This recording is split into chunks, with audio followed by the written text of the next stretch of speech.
வணக்கம். முத்துக்குமார். நம்ம தமிழ் ஷாட் சேனலை சப்ஸ்கிரைப் பண்ணுற அனைவருக்கும் என்னுடைய மனமார்ந்த நன்றி. எல்லாரும் டிஸ்க்ளைமர் அண்டர்ஸ்டாண்ட் பண்ணிக்கங்க. நம்ம சேனலில் கொடுக்குற அனைத்து தகவலும் ஒன்லி ஃபார் எஜுகேஷனல் பர்பஸ் மட்டும்தான். இதில் எதுவுமே ரெக்கமெண்டேஷன்ஸ் கிடையாது. ஸோ நான் செபி ரிஜிஸ்டர்ட் அனலிஸ்ட் இல்லை. அதனால் before investing consult your financial advisor. இன்றைக்கி பங்குச்சந்தைக்கு தேவையான தகவல்கள், அப்புறம் நாளைக்கு பங்குச்சந்தைக்கு தேவையான தகவல்கள் ரெண்டுத்தையும் பார்த்துருவோம். இன்றைக்கி பங்குச்சந்தையில் என்ன நடந்துச்சுன்றதை பார்த்துருவோம். நாளைக்கு தேவையான தகவல்களை பார்ப்போம்.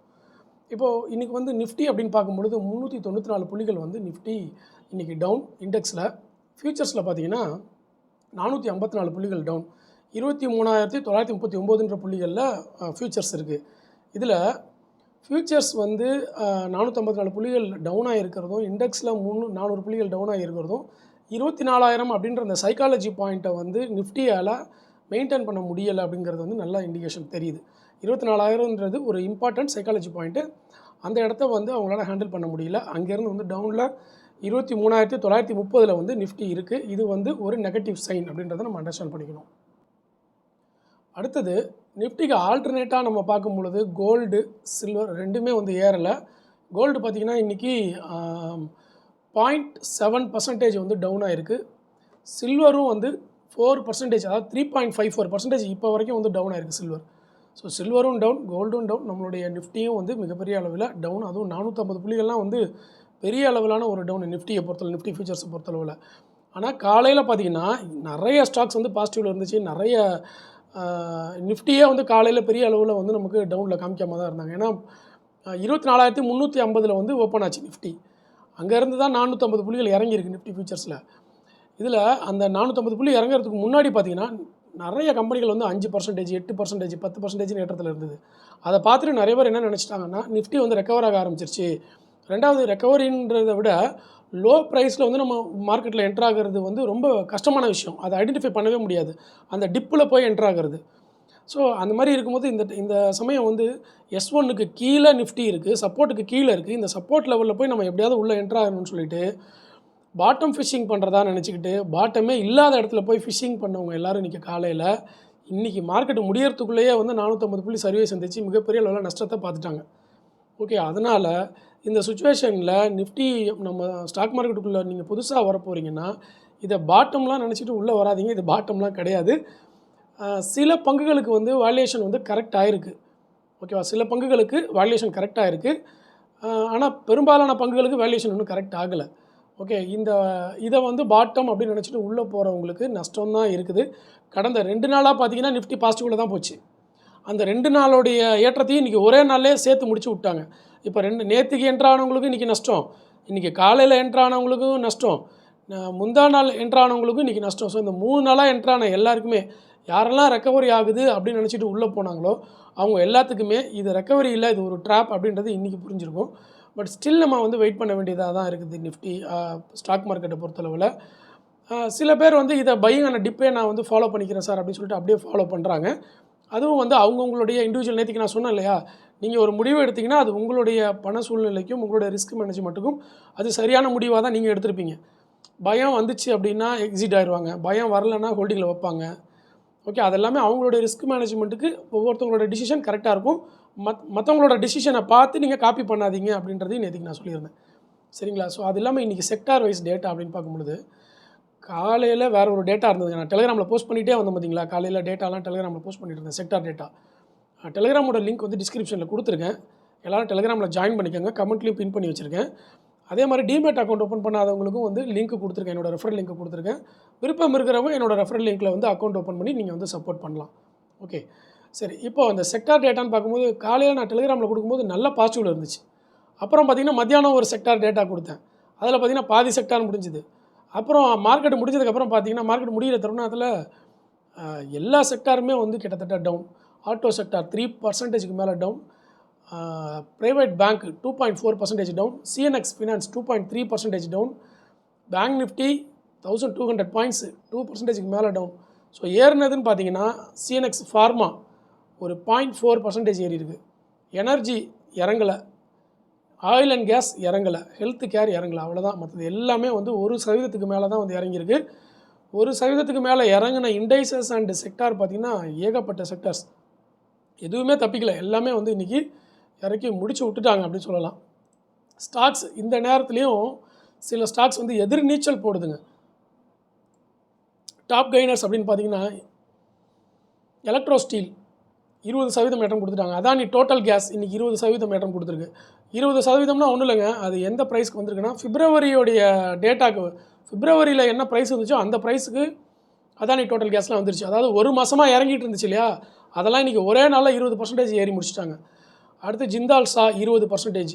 இதெல்லாம் 20%ல் இன்றைக்கி வந்த நிறுவனங்கள் வந்து நிறைய கம்பெனிகள். ஃபேக்ட்டு நேற்றுக்கே நம்ம பார்த்தோம், ஃபெர்டிலைசர் ஸ்டாக் எல்லாமே ஏற்றம் கொடுத்துருந்தது. இன்றைக்கி ஃபேக்ட் பார்த்திங்கன்னா 10% மேலே, ஜெய் பாலாஜி 10% மேலே, டிடிகே ப்ரெஸ்டீஜ் 10% மேலே ஏற்றம் கொடுத்துருக்கு. இந்த மாதிரி ஏறுற பங்குகள் எல்லாமே அடுத்த 2 நாள் கழிச்சு திருப்பியும் அப்படியே 4% இறங்கிடுது. அது ஒரு பெரிய இது வந்து என்ன ஆகுதுன்னா, இந்த மாதிரி ஏறுறது எக்ஸிட் ஆகிறவங்களுக்கான ஒரு வாய்ப்பாக அமையுது. இப்போ 20%ல் எக்ஸிட் ஆகாமல் ஒரு 10% மேலே ஏறிச்சுன்னா இப்போ எக்ஸிட் ஆகிக்கலாம்னு சொல்லிட்டு அப்படி தான் எக்ஸிட் ஆகுறாங்க எல்லோரும். அந்த மாதிரி வந்து மாறிடுச்சு. அதனால் கேர்ஃபுல்லாக இருக்கணும். அப்புறம் Sterlite Technologies, JP Associates, Rajesh exports ரொம்ப நாளாக இறங்கிக்கிட்டே இருந்த கம்பெனியெல்லாம் இன்றைக்கி கொஞ்சம் ஏற்றம் கொடுத்துருக்கு. 20%, 10%ன்னு. அதே மாதிரி டவுனில் பார்த்தீங்கன்னா பரவலாக Apar industries, Bajaj finance, TVS motors, large cap எல்லாமே பெரும்பாலும் டவுனில் போயிடுச்சு. ஸ்மால் கேப்பு ஓரளவுக்கு தப்பிச்சுது. இடிஎஃப்பை பொறுத்தளவில் எந்த இடிஎஃப்பும் தப்பிக்கலை, எல்லா இடிஎஃப்பும் டவுன். முக்கியமாக auto bees, dividend, bank bees, silver bees எல்லாமே வந்து கம்ப்ளீட்லி டவுன். எதுவுமே தப்பிக்கிறதுக்கு இல்லை. ஓகே, இது இல்லாமல் நமக்கு நியூஸ் என்ன வந்திருக்கு அப்படின்றத பார்ப்போம். வாருடைய அப்டேட்ஸ் என்ன வந்திருக்குன்றதை பார்த்துருவோம். அதுக்கு முன்னாடி நம்ம வந்து எஃப்ஐஐ டேட்டாவையும் குளோபல் மார்க்கெட்டையும் பார்த்துருவோம். எஃப்ஐஐ டேட்டாவை பொறுத்தளவில் இன்றைக்கும் 6267 கோடிக்கு வந்து எஃப்ஐஐ செல்லிங்கில் தான் வச்சுருக்கிறாங்க. ஓகே, டிஐஐ 4900 கோடி வந்து பையிங் இருக்குது. ஆல் ஓவராக பார்க்கும்போது நம்ம வந்து ஒரு 1300 கோடி வந்து செல்லிங்கில் தான் இருக்குது. நெட் சேல்ஸ் அதிகமாக இருக்குது. இதில் எஃப்ஐஐ இந்த மாதம் மட்டும் இது வரைக்கும் இந்த 7 நாளில் பார்த்திங்கன்னா 39,000 கோடிக்கு வந்து நெட் சேல்ஸ் பண்ணியிருக்காங்க. எஃப்ஐஐ பயங்கரமாக செல் பண்ணிகிட்டே வராங்க. இதில் ஜனவரி மாதம் இல்லைங்க, போன வருஷத்துலேருந்தே ஒவ்வொரு மாதமும் 46,000, 35,000 கோடி, அப்புறம் 17,000 கோடி, அப்புறம் 34,000 கோடி, அப்புறம் 41,000 கோடி, இப்படியாகவே எல்லா மாதங்களும் வந்து பல ஆயிரக்கணக்கான ஃபண்டை வந்து எஃப்ஐஐ செல்லிங்கில் போட்டு வெளியே போய்கிட்டே இருக்காங்க. நம்ம டிஐஐ அதை விட பல மடங்கு அதிகமாக உள்ள ஃபண்டு உள்ளே கொண்டு வராங்க. அவங்க வந்து 17,000 கோடி நவம்பர் மாதம் வந்து எஃப்ஐஐ விற்றுருக்காங்க. ஆனால் டிஐஐ வந்து 77,000 கோடிக்கு பை பண்ணியிருக்கிறோம். எவ்வளோ பாருங்கள், 17,000 கோடி செல்லிங் எங்கே இருக்குது, 77,000 கோடி பையிங் எங்கே இருக்குது பாருங்கள். அப்படியே வேறு லெவலில் இருக்குது. டிசம்பரில் பார்த்தீங்கன்னா 34,000 கோடி எஃப்ஐஐ செல்லிங்கு, ஆனால் டிஐஐ 79,000 கோடிக்கு பையிங். அப்படியே டபுள் த மடங்குக்கு பையிங்கு. நவம்பர் மாதம்லாம் ட்ரிபிள் த டைம் வந்து பையிங்கு. ஜனவரி மாதம் 40,000 கோடிக்கு வந்து எஃப்ஐஐ செல்லிங், அதான் துல்லியமாக சொன்னால் 41,000 கோடி. நம்ம 70,000 கோடிக்கு பையிங்கு டிஐஐ. ஸோ எஃப்ஐஐ கொஞ்சம் செல் பண்ணால் நம்ம அதை விட பல மடங்கு வந்து பை பண்ணுற அளவுக்கு டிஐஐயில் வந்து ஃபண்டு ஃப்ளோ உள்ளே கொடுத்துக்கிட்டே இருக்கிறாங்க. இது நம்ம மார்க்கெட்டை காப்பாற்ற போதா இல்லை நம்ம பணத்தை மொத்தமாக எடுத்துகிட்டு போதான்றது வந்து பொறுத்து இருந்து தான் பார்க்கணும். அந்தளவுக்கு ஒரு த்ரில்லிங்காக இருக்குது உண்மையை சொல்ல போனால். அப்படி இருக்குது மார்க்கெட் சுச்சுவேஷன். ரெண்டாவது, மார்க்கெட் வந்து ஒரு டபுள் டாப் போடுறதுக்கான வாய்ப்பு இருக்குமோ அப்படின்னு எனக்கு ஒரு சந்தேகம் வருது. நீங்கள் கொஞ்சம் செக் பண்ணுங்கள். நிறைய அனலிஸ்ட்லாம் இருப்பீங்களா, நிறைய பேர் அனலிஸ்ட்டாக இருப்பீங்களா, செக் பண்ணுங்கள். நிஃப்டிக்கு வந்து டபுள் டாப் வர்றதுக்கான வாய்ப்பு இருக்கிறதா அப்படின்றத செக் பண்ணுங்கள். டபுள் டாப் ஒன்றும் கன்ஃபர்மேஷன்லாம் ஆகலை, பட் இது வந்து டபுள் டாப்பாகவும் கன்வெர்ட் ஆகலாம் அப்படிங்கிறது தான் வந்து நான் பார்க்குறேன். அந்த மாதிரி ஒரு வாய்ப்பு இருக்குங்கிறது தெரியுது. ஸோ வெயிட் பண்ணி பார்ப்போம். அடுத்தது வந்து குளோபல் மார்க்கெட்டுடைய தற்போதைய சூழ்நிலை. நாளைய பங்குச்சந்தைக்கு வந்து எஃப்ஐஐ மைனஸ்னு பார்த்துட்டோம். டிஐஐயும் பெருசாக பை பண்ணல, மாட்ரேட்டாக தான் பை பண்ணியிருக்காங்கன்றதையும் பார்த்துட்டோம். டவ் ஜோன்ஸ் வந்து இது வரைக்கும் 126 புள்ளிகள் டவுன். நாஸ்டாக்கு ஓரளவுக்கு பாசிட்டிவில் தான் இருக்குது. யூரோப்பியன் மார்க்கெட்ஸ் எல்லாமே டவுன். கிஃப்ட் நிஃப்டியை பொறுத்தளவில் 23,962. ஸோ பெருசாக வந்து கிஃப்ட் நிஃப்டி நமக்கு ஏற்றம்லாம் கொடுக்கல. 40 புள்ளிகள் ஏற்றத்தில் இருக்குது. நமக்கு 23,930 நம்ம ஃபியூச்சர்ஸ் இருக்குது. இது 957 இருக்குது. அப்போனா என்ன ஒரு 20 புள்ளிகள் 25 புள்ளிகள் பாசிட்டிவில் இருக்குது கிஃப்ட் நிஃப்டி. அவ்வளோதான். இதை வச்சுலாம் நம்ம வந்து முடிவெடுக்க முடியாது. ஏன்னா இன்றைக்கி என்னாச்சு, மார்க்கெட்டு காலையில் பாசிட்டிவில் இருந்துச்சு, முடிய அப்படியே 450 புள்ளி இறங்கிருச்சு. ஸோ இதை வச்சு நாளைக்கு காலையில் ஓப்பனிங்கில் பாசிட்டிவில் இருக்கும், அதுக்கப்புறம் இறங்கிட்டு வந்துச்சுன்னா நம்ம எப்படி பார்த்தாலும் லாபம் சம்பாதிக்கவே முடியாது. அதனால் இந்த மாதிரி தருணங்களில் நம்ம சைலண்ட்டாக இருக்கிறது தான் பெஸ்ட்டு, அமைதியாக இருக்கிறது தான் பெஸ்ட்டு. நிறைய பேர் வந்து அக்ரெசிவாக இருக்கிறவங்க புட் ஆப்ஷனில் செம்ம லாபம் சம்பாரிச்சிட்டாங்க. நீங்கள் சென்சிபிளில் போய் போட்டு பார்த்தீங்கன்னா தெரியும், லட்சக்கணக்கில் சம்பாதிக்கிறாங்க புட் ஆப்ஷனில். ஆனால் ரீட்டைல் ட்ரேடர்ஸ்க்கு அதெல்லாம் வந்து சரியாக வராது. ஏதோ ஒரு லாட்டு ட்ரேட் பண்ணுங்கள், ஒரு லாட் பண்ணுங்கள், அதோட போதும். அதுக்கு மேலே வந்து ரொம்ப நம்ம பெட்டிங்லாம் பண்ண முடியாது. பட் அக்ரெசிவாக இருந்தீங்க அப்படின்னா அதை வந்து பயன்படுத்தலாம். அதுவும் கூட வந்து நம்ம பெரிய ரிஸ்க் தான். புட் ஆப்ஷனில் நீங்கள் எடுக்க போகிறது பெரிய ரிஸ்க் தான். நேக்கடு புட் ஆப்ஷன்ஸ் வந்து நிறைய பேர் வந்து ட்ரை பண்ணுறாங்க. இந்த டைம் நேக்கடு புட் ஆப்ஷனுடைய ட்ரேடிங் வந்து நான் கேள்விப்பட்ட வரைக்குமே பேசுகிறவங்க எல்லாரும் நேக்கடு புட் ஆப்ஷன்ஸில் தான் பேசுகிறாங்க. புட் ஆப்ஷனை புட் ஆப்ஷனை பை பண்ணி வச்சுருக்கேன், நல்லா டபுள் ஆகிடுச்சு, ₹500 வாங்கின ப்ரீமியம்லாம் ₹2000 வந்துருச்சு இன்றைக்கலாம். ஓகே, ஸோ அந்த மாதிரி 3 மடங்கு 4 மடங்கு லாபம் வரும்பொழுது கொஞ்சம் ஆசை வரும். இருந்தாலும் வந்து ரீட்டைல் இன்வெஸ்டர்ஸ் அதில் வந்து கொஞ்சம் நிதானமாகவே இருக்கணுன்றது தான் நான் வந்து எக்ஸ்பெக்ட் பண்ணுறேன். அதுக்கப்புறம் நியூஸ் அப்படின்னு பார்த்தீங்கன்னா 1, 2 நியூஸ் இல்லைங்க, ஏகப்பட்ட பாசிட்டிவ் நியூஸுங்க. டொமஸ்டிக்கில் நிறைய கம்பெனிகள். நெகட்டிவ் நியூஸ்னு பார்த்தீங்கன்னா அந்த இண்டிகோவில் வந்து சிஇஓ ரிசைன் பண்ணது நெகட்டிவில் இருக்குது. அதுக்கப்புறம் வந்து எல்பிஜி கேஸ் நமக்கு பற்றாக்குறை ஏற்பட்டிருக்கு இல்லையா, அது வந்து ஒரு நெகட்டிவ் நியூஸில் இருக்குது. வார் வந்து தொடர்ந்து ஒன்றும் பாசிட்டிவ்லாம் போகலை. அவங்க மாற்றி ட்ரம்ப்பும் ஈரானும் மாற்றி இப்படியே சண்டை போட்டுக்கிட்டே தான் இருக்காங்க. அதனால் அது ஒன்றும் நமக்கு டெவலப்மெண்ட்லாம் இல்லை, பாசிட்டிவாலாம் எதுவும் தோணலை. அது இல்லாமல் இண்டிவிஜுவல் ஸ்டாக்குடைய டேட்டா பார்த்திங்கன்னா ஒரு நாளைக்கு எவ்வளோ கம்பெனி இருக்கோ ஒரு 25 கம்பெனிக்காவது பையிங் ரேட்டிங் கொடுத்துட்றாங்க analyst. Buying rating, target price இன்க்ரீஸிங்னு வந்துக்கிட்டே இருக்குது. அது இல்லாமல் நிறைய புது ஆர்டர் எடுக்கிறது, அதுக்கப்புறம் வந்து ஃபண்ட் ரைசிங்கு எல்லாமே வந்து பாசிட்டிவாக தான் நம்ம மார்க்கெட்டுக்கு இருக்குது. மேபி இந்த குளோபல் டேட்டா, மேக்ரோ டேட்டா கொஞ்சம் ஸ்டேபிள் ஆச்சுன்னா நம்ம பங்குச்சந்தை பயங்கர வேகமாக வந்து ரெக்கவர் ஆகும். ஆனால் அந்த ரெக்கவரியை நம்மளால் பிடிக்கவே முடியாது. இப்போ யாரெல்லாம் பொறுமையாக இருக்காங்களோ இந்த டவுனில், அவங்களால வந்து அந்த ரெக்கவரியை பிடிக்க முடியும். ஆனால் வெளியே வந்துட்டு நம்ம மார்க்கெட்டுக்கு கொஞ்சம் டிஸ்டேபிள் ஆனவங்களாம் பிடிச்சிக்கலாம் அப்படின்னு வெயிட் பண்ணுறாங்க பாருங்கள், அவங்களால ரெக்கவரியை கண்டிப்பாக பிடிக்க முடியாது. ஓகேவா, அது ஒரு பெரிய ட்ராபேக் இருக்குது. நம்ம மார்க்கெட்லேருந்து அந்த வெளியே வந்துட்டு வெயிட் பண்ணி வேடிக்கை பார்க்குற பாருங்க, அப்போ வந்து ரெக்கவரியை டக்குன்னு பிடிக்க முடியாது. அது ஒரு பெரிய ட்ராபேக் இருக்குது. அதை வந்து நம்ம நோட் பண்ணிக்கணும். IPO still Rajmarg infra investment trust. ராஜ்மார்க்னால் நீங்கள் ஆப்பு போட்டு பார்த்துருப்பீங்களா, ராஜ்மார்க் ஆப்பு போடுறல அந்த கம்பெனி வந்து ஐபிஓ வருது, கவர்மெண்ட்டுடைய தான். அடுத்து இன்றைக்கி ஒரு லிஸ்டிங் வேறு நடந்திருக்கு. இது இல்லாமல் இன்சைடர் ட்ரேடிங்கில் வந்து advanced enzyme technologies insider trading பெருசாக நடந்திருக்கு. 1,40,000 ஷேர்ஸ் நடந்திருக்கு. எஃப்ஒண்டா பேங்கில் செயில் சமான் கேபிட்டல் தொடர்ந்து இருக்குது. அதுக்கப்புறம் பார்த்திங்கன்னா இந்துஸ்தான் ஆயில் எக்ஸ்ப்ளோரேஷன் மட்டும் வந்து ஏஎஸ்எம் ஃப்ரேம்ஒர்க்குள்ளே போயிருக்கு. ஜிந்தால் ட்ரில்லிங் வந்து ஏஎஸ்எம் ஃப்ரேம்ஒர்க்குள்ளே போயிருக்கு.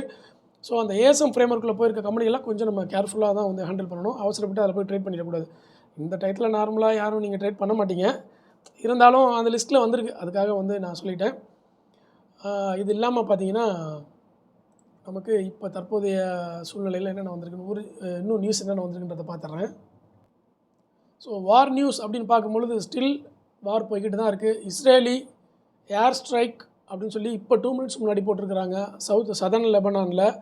ஸோ அதனால் இன்னும் இஸ்ரேல் வந்து நிறுத்தலை. அதே மாதிரி ஈரானை வந்து ஃபிஃபா வேர்ல்டு கப்பில் பார்ட்டிசிபேட் பண்ண சொல்லி ட்ரம்ப்பு வந்து சொல்கிறாரு, நீங்கள் வந்து பார்ட்டிசிபேட் பண்ணுறதா பண்ணலாம் அப்படின்னு சொல்லி அவர் ஒரு மாதிரி அப்படியே சமாதானம் பேசுகிற மாதிரி போகிறாரு. ஆனால் ஈரான் அதை அக்செப்ட் பண்ணலை.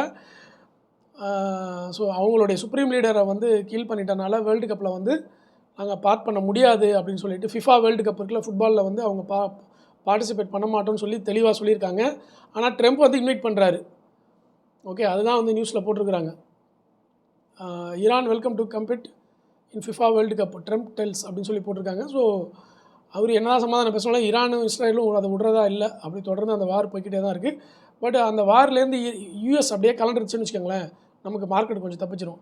ஆக்சுவலாக க்ரூட் ஆயிலில் வந்து ஓரளவுக்கு பெட்டர்மெண்ட் கொண்டு வந்துட்டாங்க. நல்ல மோசமாக இருந்த க்ரூட் ஆயிலை வந்து அப்படியே தப்பிக்க வச்சுட்டாங்க ஓரளவுக்கு. யூஎஸ் ஆயிலெலாம் பார்த்தீங்கன்னா இன்றைக்கெலாம் $85 வந்துருச்சு. ஓகே, அது ஹை எவ்வளோ போச்சு, $119 போய் முந்தானத்தெல்லாம் $119. அப்புறம் இன்றைக்கெலாம் பார்த்தீங்கன்னா $85 யூஎஸ் ஆயில் வந்துருச்சு. க்ரூட் ஆயில்லாம் நல்லாவே வந்து ரெடியூஸ் பண்ணி ஓரளவுக்கு கொண்டு வந்துட்டாங்க, தப்பிக்கிற அளவுக்கு கொண்டு வந்துட்டாங்க. அதுவே வந்து ஒரு பெரிய ஒரு குட் நியூஸ் அப்படின்னு சொல்லலாம். அடுத்தது பிட்காயினை பொறுத்தளவில் இன்றைக்கும் வந்து பிட்காயின் இப்போ தான் ஏற ஆரம்பிச்சிருக்கு இன்றைக்கி. அதே மாதிரி யூஎஸை பொறுத்தளவில் அங்கே வந்து சில்வர் அண்ட் கோல்டு யூஎஸ் டாலரில் எல்லாமே வந்து டவுனில் தான் இருக்குது. கோல்டு வந்து பெரிய அளவில் இறங்கல, ஆனால் சில்வர் வந்து 3% மேலே வந்து அங்கேயும் இறங்கியிருக்கு. ஸோ ஃபர்தராக நம்ம டவுனை தான் வந்து எதிர்பார்ப்போம். இது இல்லாமல் வேறு எந்த அப்டேட்ஸ் வந்தாலும் அடுத்த வீடியோவில் வந்து நான் பதிவு பண்ணுறேன் மார்னிங்கில். டெலிகிராமோட லிங்க் எல்லோரும் ஜாயின் பண்ணிக்கோங்க. அதே மாதிரி என்னோடய டிமேட் அக்கௌண்ட் ரெஃபரல் லிங்க்கும் வந்து டிஸ்கிரிப்ஷனில் கொடுத்துருக்கேன். அதையும் வந்து யூட்டிலைஸ் பண்ணி நீங்கள் வந்து அக்கௌண்ட் ஓப்பன் பண்ணி சப்போர்ட் பண்ணலாம். நன்றி, வணக்கம்.